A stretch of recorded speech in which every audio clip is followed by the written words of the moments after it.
Փաշինյանը տնկի եկավ նահատակների հիշատակի առաջ ԽՓ համագումարի ժամանակ։ Ինչ էր ուզում ասել իր քայլով։ Երևի մեղքից փոփանք էլի։ Ուրիշ ինչ կարելի է մտածել դրա վրա։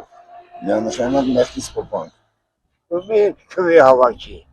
Ժողովրդի դեպի երեքայ։ Որ ճիշտ բան լինի։ Իր սխալի համար ճուճուճ եկավ երևի շատ եմ անում։ Մեղք չկա, դա դրան ասում է հայտնի։ Եկել իրան։ Ինչ է ուզում ասել։ Չեմ կարող ասել։ Պատկերացում չունեմ։ Դե ասում էր զիջով եղեք, ինչ սխալներ ունեցել եմ։ Երբևէ սխալներ չի ունեցել է։ Սա ինչ պատերազմ էր, 4000 զոհ, մեկն էլ մեզնից։ Ամեն մեկի մտքում շատ բան կարող է լինել, բայց դե չեմ կարող ասել։ Իմամ դա պետք է իրան հարցնի։ Ըստ ձեզ, դուք այդ ամեն ինչ օրինակ տեսնելով կամ այս պահին իմ կողմից լսելով, ինչ կարծիք ունեք։ Ոչ մի կարծիք չունեմ։ Խոնարհում է մտածելու։ Ինքը կեղծավորություն անում։